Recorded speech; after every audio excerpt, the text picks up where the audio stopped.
দুর্নীতি নিয়ে গণমাধ্যমে প্রকাশিত সংবাদ নির্জলা মিথ্যা, তিলকে তাল করা হয়েছে দাবি সাবেক আইজিপি বেনজিরের অপপ্রচারের অভিযোগ।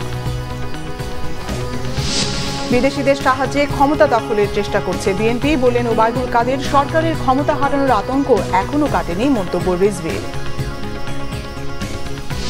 সারা দেশে বইছে তাপদাহ, বিপর্যস্ত জনজীবন, তীব্র গরমে প্রাথমিক বিদ্যালয়ে শিক্ষার্থী সমাবেশ বন্ধের নির্দেশ। মধ্যপ্রাচ্য যুদ্ধে জড়ালে বিশ্ব আরেকটি অর্থনৈতিক সংকটে পড়ার শঙ্কা, আইএমএফের মূল্যস্ফীতি নিয়ন্ত্রণে অর্থনৈতিক সংস্কারের গুরুত্ব আরোপ। দেখছিলেন বিআরবি কেবল সংবাদ শিরোনাম, এবারে বিস্তারিত। নিজের ও তার স্ত্রী সন্তানদের দুর্নীতি নিয়ে কয়েকটি গণমাধ্যমে প্রকাশিত সংবাদ নির্জলা মিথ্যা, অসত্য এবং চরিত্র হরণের কারণে তৈরি করা হয়েছে বলে দাবি করলেন সাবেক আইজিপি বেনজির আহমেদ। নিজের ফেসবুক পেজে একটি ভিডিও আপলোড করে তিনি আরও বলেন, তার বিরুদ্ধে আনা ৪৫টি অভিযোগের ২৪টি মিথ্যা আর বাকিগুলো তিলকে তাল বানানো হয়েছে। চাকরি জীবনে ঘুষ দুর্নীতি মুক্ত থাকার কারণেই শুদ্ধাচার পুরস্কার পান দাবি করে সাবেক আইজিপি বলেন, এই ভিডিও বার্তায় পাল্টা আক্রমণ বা বিদ্বেষ ছড়ানো তার উদ্দেশ্য নয়। বিস্তারিত জানাচ্ছেন জিয়া খান। ৩৫ বছর পুলিশের চাকরি জীবন, শেষ ১৪ বছরে দায়িত্ব পালন করেছেন ডিএমপি কমিশনার, র্যাব মহাপরিচালক এবং পুলিশ মহাপরিদর্শক হিসেবে। বলছি ডক্টর বেনজির আহমেদের কথা। আলোচিত পুলিশের সাবেক এই ঊর্ধ্বতন কর্মকর্তা অবসরে যাওয়ার ২ বছর পরে আবারও আলোচনায় আসেন তার কিছু দুর্নীতি নিয়ে করা কয়েকটি গণমাধ্যমের খবরে। সেসবের জবাব দিতে একদিন আগে ঘোষণা দিয়ে শনিবার সকাল 11:30টায় নিজের ভেরিফাইড ফেসবুক পেজে একটি ভিডিও আপলোড করেন বেনজির আহমেদ। এই অবসরকালীন সময়ে আমি স্বেচ্ছাকৃতভাবে পাবলিক লাইফ থেকে দূরে নিরিবিলি জীবনযাপনের চেষ্টা করে আসছি। বলেন, তার এবং তার পরিবারের বিরুদ্ধে আনা দুর্নীতির অভিযোগ নির্জলা মিথ্যা। সাম্প্রতিক পত্রিকান্তরে আমার এবং আমার পরিবারের বিরুদ্ধে কিছু খুবই আপত্তিজনক ও মানহানিকর, অসত্য এবং বিকৃত সংবাদ প্রকাশিত হয়েছে। গোপালগঞ্জে কৃষিজমি সাভানা অ্যাগ্রো প্রজেক্ট এবং বেনজির চক নিয়ে করা দুর্নীতির অভিযোগ মিথ্যা বলে দাবি করেন তিনি। সত্য এই যে সেখানে যে পরিমাণ টাকার জমি কেনা হয়েছে তার থেকে বেশি আমার পরিবারের ব্যাংক এবং অন্যান্য সূত্র থেকে ঋণ, লোন বা দেনা রয়েছে। টাকার উৎস এই বিষয় সংক্রান্ত ট্যাক্স ফাইলে যথাযথভাবে সন্নিবেশিত আছে। আমার স্ত্রীর পরিবার সম্পর্কে অত্যন্ত আপত্তিজনক মন্তব্য করা হয়েছে। তার পিতা বাংলাদেশের একজন পদস্থ সরকারি কর্মকর্তা ছিলেন, তার পরিবারের সদস্যবৃন্দ সমাজে প্রতিষ্ঠিত। প্রকল্প এলাকার নাম বেনজিরের চক হিসেবে প্রতিবেদক দাবি করেছেন। এটিও আসলে প্রতিবেদক নিজস্ব একটি আবিষ্কার। সোনালী ব্যাংক থেকে বিপুল অঙ্কের লোন নিয়ে বিদেশে পাচার করার অভিযোগ করা হয়েছে। পাচার নয়, লোন নিয়ে আমরা আমাদের গোপালগঞ্জ প্রজেক্টে ইনভেস্ট করেছি, বিনিয়োগ করেছি। পূর্বাচলে ৪০ কাঠার প্লট, বসুন্ধরা সহ বেশ কিছু ফ্ল্যাটের তথ্য সঠিক নয় বলে দাবি তার। মগবাজার, সিদ্ধেশ্বরী, রমনা আশেপাশে কোথাও আমাদের কোনো ফ্ল্যাট বা এই ধরনের কোনো অ্যাপার্টমেন্ট নাই। আমি আইজি কেন, ডিজি হিসাবে, কমিশনার হিসেবে কোনো মেয়াদেই আমি পূর্বাঞ্চলে কোনো প্লট কিনি নাই। মেয়ের বিশ্রামের জন্য ৩.৫ কোটি টাকার ফ্ল্যাট কিনেছি বলে অভিযোগ করা হয়েছে। আমার মেয়ে, আমার জ্যেষ্ঠ কন্যা সবসময় আমার সরকারি বাসা থেকে তার বিশ্ববিদ্যালয়ে যাওয়া আসা করতো। তার জন্য কোনো বিশ্রামের জন্য বাড়ি কেনার কোনো প্রয়োজন আমরা কখনো অনুভব করিনি। এছাড়া লা মেরিডিয়ান হোটেল, পদ্মা ব্যাংকে বিনিয়োগ এবং দুবাই, সিঙ্গাপুর, মালয়েশিয়া ও থাইল্যান্ডে বিনিয়োগের তথ্য মিথ্যা বলে দাবি বেনজিরের। দুবাইতে আমাদের ১০০ কোটি টাকার কোনো হোটেল ব্যবসা নাই, সিঙ্গাপুরে আমাদের কোনো সোনার ব্যবসা নাই, এবং থাইল্যান্ড এবং মালয়েশিয়াতেও যে ধরনের গয়ের হোক কথা বলা হয়েছে যে জমি কিনেছি আমরা, এই ধরনের কোনো জমি আমাদের সেখানে নাই। নিজেকে দুর্নীতিমুক্ত দাবি করে ডক্টর বেনজির আহমেদ বলেন, মিথ্যা তথ্য দিয়ে করা প্রতিবেদন তার মতো সৎ বর্তমানে নবীন পুলিশ অফিসারের কাজে অনুপ্রেরণা কমাবে। আমার অবসরের পরে আমাকে দুর্নীতিবাজ প্রমাণের অপচেষ্টা অত্যন্ত হতাশাব্যঞ্জক। এবং জিয়া খান, বাংলা ভিশন, ঢাকা। আওয়ামী লীগের সাধারণ সম্পাদক ওবায়দুল কাদের বলেছেন, জনগণের দল হিসেবে বিএনপি তার গ্রহণযোগ্যতা হারিয়েছে। এই মুহূর্তে বিদেশিরা যদি কোনোভাবে ক্ষমতা দখলে সাহায্য করতে পারে সে আশায় বিদেশিদের কাছে ধর্ণা দিচ্ছে বলে অভিযোগ তার। বিএনপিকে একটি সন্ত্রাসী দল দাবি করলেও এটি নিষিদ্ধের সিদ্ধান্ত এখনো হয়নি বলেও জানান ওবায়দুল কাদের। আহমেদ সরোয়ারের রিপোর্ট। শনিবার ধানমন্ডির দলীয় সভাপতির রাজনৈতিক কার্যালয়ে সংবাদ সম্মেলন করেন আওয়ামী লীগ সাধারণ সম্পাদক ওবায়দুল কাদের। এতে এক প্রশ্নের জবাবে তিনি দাবি করেন, জনগণের কাছে সাড়া না পেয়ে বিএনপি এখন বিদেশিদের কাছে ধর্ণা দিচ্ছে, অবিরাম সরকারের বিরুদ্ধে নালিশ করছে। জনগণের কাছে না গিয়ে বিদেশিদের কাছে দেশের বিরুদ্ধে নালিশ করছে। এটা তাদের পুরনো স্বভাব, পুরনো কৌশল। এই মুহূর্তে যদি বিদেশিরা কোনোভাবে তাদেরকে ক্ষমতা দখলে সাহায্য করতে পারে, সেই জন্য তারা যাচ্ছে এবং সরকারের বিরুদ্ধে অবিরাম নালিশের রাজনীতি করে যাচ্ছে। আরেক প্রশ্নের জবাবে ওবায়দুল কাদের বলেন, বিএনপির সন্ত্রাসের রাজনীতিকে দল হিসাবে আওয়ামী লীগ জনগণের কাছে তুলে ধরতে পারে। বলেন, নিবন্ধন না থাকায় চাইলেই জামাত সমাবেশ করতে পারবে না। দেখেন, নিষিদ্ধ করার বিষয়টি আমরা এখনো কোনো সিদ্ধান্ত আমাদের হয়নি। তবে আমরা জনগণের কাছে বিএনপির সন্ত্রাসের রাজনীতি ব্যাপারে আমরা ঘৃণার আগুন ছড়িয়ে দিতে পারি এবং তাদেরকে জনগণের কাছে আরও বিচ্ছিন্ন, আরও অপ্রাসঙ্গিক করে তোলার প্রয়াস আমরা চালাতে পারি। বিএনপি আসলে কোনো রাজনৈতিক দলের বৈশিষ্ট্য এখন প্রকাশ করে না। তাদের কর্মকাণ্ডে তারা একটা সন্ত্রাসী দল, এটাই তাদের পরিচয়। উপজেলা নির্বাচনে দলীয় এমপি মন্ত্রীদের কোনো স্বজন যেন প্রতিদ্বন্দ্বিতা না করে সে বিষয়ে আবারও হুঁশিয়ারি দেন ওবায়দুল কাদের। বলা হয়েছে নিকটজনেরা, এমপি মন্ত্রীদের স্বজনরা তারা নির্বাচন থেকে যারা করছে তারা সরে দাঁড়াতে এবং যারা ভবিষ্যতে করতে চায় তাদেরকেও এই নির্বাচনীয় প্রক্রিয়া থেকে দূরে থাকতে বলা হয়েছে। অলরেডি যারা এই প্রক্রিয়ার মধ্যে অলরেডি আছে তাদের তালিকা তৈরি করার নির্দেশনা দেওয়া হয়েছে এবং অ্যাকর্ডিংলি তালিকা প্রস্তুত হচ্ছে। দলের এই সিদ্ধান্তকে অন্য কোনোভাবে ব্যাখ্যা করে স্বজনদের উপজেলা নির্বাচনে অংশগ্রহণের সুযোগ নেই বলেও দাবি আওয়ামী লীগ সাধারণ সম্পাদকের।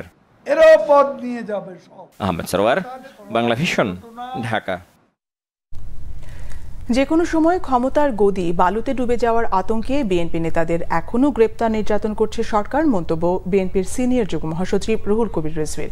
বিএনপির নির্বাহী কমিটির সদস্য ও ছাত্রদলের সাবেক সাধারণ সম্পাদক হাবিবুর রশিদ হাবিবের মুক্তির দাবিতে নয়াপল্টনের কেন্দ্রীয় কার্যালয়ের সামনে থেকে রুহুল কবির রিজভীর নেতৃত্বে মিছিল বের করার চেষ্টা করে দলের নেতাকর্মীরা। কেন্দ্রীয় কার্যালয়ের সামনে থেকে এগিয়ে যেতে চাইলে বাধা দেয় পুলিশ। পুলিশি বাধায় পণ্ড হয়ে যায় মিছিল কর্মসূচি। এর আগে কেন্দ্রীয় কার্যালয়ের সামনে সংক্ষিপ্ত বক্তব্যে রুহুল কবির রিজভী অভিযোগ করেন, পুলিশ মাইক কেড়ে নিয়েছে, ন্যায়সঙ্গত প্রতিবাদ বাধাগ্রস্ত করছে পুলিশ। জনগণ ভোট না দেওয়ায় সরকারের ক্ষমতা হারানো আতঙ্ক এখনো কাটেনি। যে কোনো সময় ক্ষমতার গদি বালুতে ডুবে যাওয়ার আতঙ্কে বিএনপি নেতাদের এখনো গ্রেপ্তার করছে। সরকারের মন্ত্রীরা অপরাধী মাফিয়াদের পক্ষে কথা বলে গণতন্ত্রকামীদের সমালোচনা করে। ঢাকা মহানগর দক্ষিণের সদস্য সচিব রফিকুল আলম মজনু এখনো আতঙ্কিত এই জন্য, সে তো জানে জনগণ তাকে ভোট দেয়নি, ৯৯% ভোটার ভোট দেয়নি। সে আমি আর দামি আমরা আর মামুদের নির্বাচন করেছে। এই যে অবৈধ নির্বাচন, এই যে অবৈধ সরকার, এইটা তো চোরাবালির উপর দাঁড়িয়ে আছে। যে কোনো সময় তার যে গদি, এটা বালির মধ্যে ডুবে যেতে পারে। এই কারণেই ভয় থেকে এই গ্রেপ্তার। ইসরায়েলের বিমান বাংলাদেশে কি করে আসলো? বাংলাদেশের এয়ারপোর্টে মানুষ বলে, লোকে বলে 1 বাক্স ভর্তি শুভেচ্ছা বাণী পাঠানো হয়েছিল। তার কি গোপন সম্পর্ক, কি তলে তলে সম্পর্ক, প্রধানমন্ত্রী আপনার কাছে জানতে চায়। তীব্র গরমের জন্য দেশের সকল সরকারি প্রাথমিক বিদ্যালয়ে শিক্ষার্থীদের সমাবেশ বন্ধ রাখার নির্দেশ দিয়েছে সরকার। প্রাথমিক ও গণশিক্ষা মন্ত্রণালয় আজ এ নির্দেশনা দিয়েছে। এদিকে আপাতত গরম কমার কোনো সম্ভাবনা দেখছে না আবহাওয়া অফিস। এসএসসি পরীক্ষার সময় থেকেই দেশের অধিকাংশ মাধ্যমিক বিদ্যালয়ের শিক্ষা কার্যক্রম বন্ধ। এরপর রোজা, ঈদ উল ফিতর ও বাংলা নববর্ষের ছুটি শুরু হয়। ছুটি আগামীকাল শেষ হচ্ছে। এরই মধ্যে তীব্র গরমে শিক্ষা প্রতিষ্ঠান খোলা নিয়ে অভিভাবকদের মধ্যে উৎকণ্ঠা দেখা দেয়। এমন অবস্থা প্রাথমিক বিদ্যালয়ে মাঠে শিক্ষার্থী সমাবেশ না করার নির্দেশনা দিল সরকার। এদিকে দেশের কোথাও মৃদু, কোথাও মাঝারি থেকে তীব্র তাপপ্রবাহ বয়ে যাচ্ছে। গত 11 এপ্রিল থেকে শুরু হওয়া এই তাপপ্রবাহ চলবে মাসব্যাপী। গরমের দাপট মে মাসেও থাকবে। তবে সপ্তাহ জুড়ে একটানা না থেকে বৈশাখী ঝোড়ো হাওয়ায় তাপমাত্রা ওঠানামা করবে। 8 দিন ধরে দেশের বিভিন্ন জায়গায় তাপমাত্রা চলছে 36 থেকে 42 ডিগ্রি। গত 24 ঘন্টায় চুয়াডাঙ্গা ও যশোরে 40.4 ডিগ্রি তাপমাত্রার রেকর্ড হয়েছে। মধ্যপ্রাচ্য যুদ্ধে জড়ালে বিশ্ব আরেকটি অর্থনৈতিক সংকটে পড়ার শঙ্কা করছে দাতা সংস্থা IMF।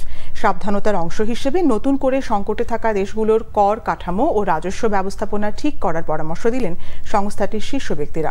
মূল্যস্ফীতি নিয়ন্ত্রণে রাখতে অর্থনৈতিক সংস্কার নিশ্চিতেরও তাগিদ দিচ্ছে IMF। ওয়াশিংটন থেকে রিপোর্ট গোলাম ময়নুল আহসানের। প্রথা অনুযায়ী IMF এর বোর্ড অব গভর্নর্সের সভায় সদস্য দেশগুলো অর্থমন্ত্রী বা কেন্দ্রীয় ব্যাংকের গভর্নররা অংশ নেন। সবাই সদস্য দেশগুলো অর্থমন্ত্রী বা গভর্নর পদমর্যাদার প্রতিনিধিরা থাকলেও বাংলাদেশের পক্ষে যোগ দেন অর্থ সচিব। যদিও এই বিষয় জানতে চাইলে গণমাধ্যমে বক্তব্য দিতে চাননি অর্থ সচিব।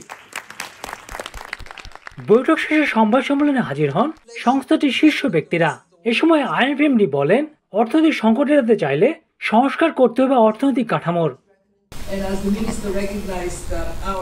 আমরা চাই বিশ্বজুড়ে উচ্চ জিডিপি প্রবৃদ্ধি অর্জিত হোক, জীবনযাত্রার মান বাড়ুক, নিম্ন আয়ের দেশগুলোর আয় বাড়ুক। IMF সেক্ষেত্রে কি করতে পারে? আমরা সম্মত হয়েছি অর্থনৈতিক নীতি সংস্কারের, মূল্যস্ফীতি কমিয়ে আনা সহ রাজস্ব আহরণের ত্রুটি কমিয়ে আনার। IMF-এর সভাপতি বলেন, মধ্যপ্রাচ্যে অস্থিরতা এখন অর্থনীতির জন্য বড় চিন্তার কারণ। খুবই দুঃখজনক বিষয় হলো ভূ রাজনৈতিক সংকট বাড়ছে। কোনো সন্দেহ নেই এ কারণে অর্থনীতি আবারও সংকটে পড়বে। গরিব মানুষের স্বার্থেই সংঘাত বাদ দিয়ে সবাইকে আলোচনার মাধ্যমে সমাধান খুঁজতে হবে। অর্থনৈতিক উত্তরণে গতানুগতিক ব্যবস্থায় না থেকে মানব সম্পদের দক্ষতা ভিত্তিতে জোর দেওয়ার তাগিদ দেন ক্রিস্টালিনা জর্জিয়েভিয়া। বিশ্ব চলমান যুদ্ধগুলো দেশে দেশে অর্থনৈতিক সংকট তৈরি করেছে। IMF বিশ্বব্যাংকের বসন্তকালীন বৈঠকে এই বিষয়টি বারবার আসছে। সাম্প্রতিক সময় ইরান ও ইসরায়েল কেন্দ্রিক মধ্যপ্রাচ্য অস্থিরতা আগামী দিনে অর্থনৈতিক সংকট বাড়াবে কিনা সেই টেনশন নিয়ে কিন্তু এবারে আসর শেষ হচ্ছে। গোলাম মনিরুল হাসান, বাংলাদেশ, বিশ্বব্যাংক সদর দপ্তর, ওয়াশিংটন DC। একাধিকবার সময় বাড়ানোর পরও এবার পূরণ হয়নি হজ নিবন্ধনের কোটা। সরকার নির্ধারিত কোটার চেয়ে প্রায় 42,000 কম যাচ্ছেন এবার হজে। এবছর 1,27,198 জনের কোটা থাকা সত্ত্বেও সরকারি এবং বেসরকারিভাবে হজে যাচ্ছেন 85,257 জন। মুসল্লিরা এর জন্য অতিরিক্ত খরচকে দায়ী করলেও ধর্মমন্ত্রী মোহাম্মদ ফরিদুল হক খানের দাবি, গত বছরের তুলনায় এবার আরও কমানো হয়েছে হজের খরচ। শনিবার সকালে রাজধানীর ওসমানী স্মৃতি মিলনায়তনে 4 দিন ব্যাপী হজ যাত্রী প্রশিক্ষণের উদ্বোধনী অনুষ্ঠানে এই দাবি করেন তিনি। কিশোরগঞ্জের ঐতিহাসিক পাগলা মসজিদের 9টি সিন্দুকে এবার মিলেছে রেকর্ড 27 বস্তা টাকা, বিপুল পরিমাণ স্বর্ণালংকার ও বৈদেশিক মুদ্রা। শনিবার সকাল থেকে সিন্দুক খুলে চলছে অর্থ গণনার কাজ। কিশোরগঞ্জ থেকে নাসিম খানের তথ্য ও ছবিতে ডেস্ক রিপোর্ট। 4 মাস 11 দিন পর আবার খোলা হলো কিশোরগঞ্জের ঐতিহাসিক পাগলা মসজিদের 9টি দান সিন্দুক। মিলেছে রেকর্ড 27 বস্তা টাকা। মাদ্রাসার 1.5 শতাধিক ক্ষুদে শিক্ষার্থী, ব্যাংকের অর্ধশত স্টাফ এবং মসজিদ কমিটি ও আইন শৃঙ্খলা বাহিনীর সদস্য মিলে গণনা করা হয় এসব টাকা। কিশোরগঞ্জ শহরের নরসুন্দা নদীর তীরের ঐতিহাসিক মসজিদটিতে 3 থেকে 5 মাস পর পর খোলা হয় এই সিন্দুক। স্থানীয়রা বলছে, মসজিদে দান করলে মনের বাসনা পূরণ হয়, মুশকিল আসান সহ মেলে রোগ ব্যাধি থেকে মুক্তি। এমন বিশ্বাসে দান করেন দেশ বিদেশের অসংখ্য মানুষ। মহাবীর ইশাকে মধুস্থান পুরুষ জিল কদরকার স্মৃতি বিজড়িত ঐতিহাসিক এই পাগলা মসজিদ। আর এই পাগলা মসজিদের একটা অলৌকিক কারামতি রয়েছে। এখানে হিন্দু মুসলিম সকলেই সম্মিলিতভাবে দান করে থাকেন। দান করলে মনোবাসনা পূর্ণ হয়, এই আশায় মানুষ এখানে দান করে থাকে। মসজিদটিতে নগদ টাকা ছাড়াও স্বর্ণালংকার, চাল, ডাল, গরু, ছাগল, হাঁস, মুরগি সহ অনেক কিছু দান করেন সাধারণ মানুষ। দানের টাকায় মসজিদ ঘিরে আন্তর্জাতিক মানের দৃষ্টিনন্দন বহুতল ইসলামী কমপ্লেক্স নির্মাণ করা হবে। প্রকল্পের প্রাথমিক ব্যয় ধরা হয়েছে 115 কোটি টাকা। এই টাকাটা যে ব্যাংকে এই মসজিদের অ্যাকাউন্ট রয়েছে সেখানে নিরাপদে পৌঁছে দেওয়া দায়িত্ব। এছাড়াও যে 4 মাস 10 দিন পর আজকে খোলা হলো, এই যে 4 মাস 10 দিন সময়, প্রথম দিন থেকে এই টাকাটা বিভিন্ন সিন্ধুকে দেওয়া শুরু করে, দান করা শুরু করে সাধারণ মানুষ, যাতে এই 4 মাস 10 দিনও নিরাপদ থাকে। এটার জন্য আমাদের একটা কর্মপরিকল্পনা থাকে। দানের টাকায় জেলার বিভিন্ন মসজিদ, মাদ্রাসা ও এতিমখানায় অনুদান দেওয়ার পাশাপাশি অসহায় ও জটিল রোগে আক্রান্তদের সহায়তা করা হয়। সারা বছর চলে সমাজসেবামূলক কাজ। মানুষ সহ সারা দেশের মুসলমান এবং বিশ্বের অন্যান্য অঞ্চলের মুসলমানদেরও অন্য ধরনের একটা আবেগ রয়েছে। এই অঞ্চলের মানুষজন যখন ঘর থেকে বের হয়, যে একটা অটো রিক্সা নিয়ে যাচ্ছে, উনিও যাওয়ার সময় দেখা যাচ্ছে পাগলা মসজিদে দান করে যাচ্ছেন। কোনো একজন ব্যবসায়ী দোকান বন্ধ করে বাসায় যাচ্ছেন, উনিও যাওয়ার সময় পাগলা মসজিদে দান করে যাচ্ছে। এই দান বাক্সের যে পরিমাণ টাকা আমাদের আসে, সব টাকা আমাদের ব্যাংক হিসাবে জমা প্রদান করা হয় এবং প্রত্যেকটা পয়সা দিয়ে এখানে হিসাব রয়েছে। এর আগে 9 ডিসেম্বর সিন্দুক খুলে 23 বস্তায় পাওয়া গিয়েছিল 6,32,51,000 টাকা। দিন যত যাচ্ছে পাগলা মসজিদের খ্যাতি ও জৌলুসের পাশাপাশি দানের পরিমাণ ততই বাড়ছে। Bangla vision news desk. সংবাদ শেষ করব, বিআরবি কেবল শিরোনামগুলো আরেকবার জানিয়ে। দুর্নীতি নিয়ে গণমাধ্যমে প্রকাশিত সংবাদ নির্জলা মিথ্যা, তিলকে তাল করা হয়েছে দাবি সাবেক আইজিপি বেনজিরের অপপ্রচারের অভিযোগ। বিদেশিদের সাহায্যে ক্ষমতা দখলের চেষ্টা করছে বিএনপি, বলেন ওবায়দুল কাদের। সরকারের ক্ষমতা হারানোর আতঙ্ক এখনো কাটেনি, মন্তব্য রিজভীর। সারা দেশে বইছে তাপদাহ, বিপর্যস্ত জনজীবন, তীব্র গরমে প্রাথমিক বিদ্যালয়ে শিক্ষার্থী সমাবেশ বন্ধের নির্দেশ। মধ্যপ্রাচ্য যুদ্ধে জড়ালে বিশ্ব আরেকটি অর্থনৈতিক সংকটে পড়ার শঙ্কা আইএমএফ-এর, মূল্যস্ফীতি নিয়ন্ত্রণে অর্থনৈতিক সংস্কারের গুরুত্ব আরোপ। এই ছিল এখনকার মতো, পরের সংবাদ বিকেল 4টায়। এর আগে 3টায় রয়েছে নিউজ টপ 10, দেখার আমন্ত্রণ রইল। এছাড়া বাংলা ভিশন সংবাদ ও সংবাদ সংশ্লিষ্ট অনুষ্ঠান দেখতে ভিজিট করুন www.bvnews24.com ও facebook.com/banglavishannews এবং সাবস্ক্রাইব করুন youtube.com/banglavishannews। ধন্যবাদ।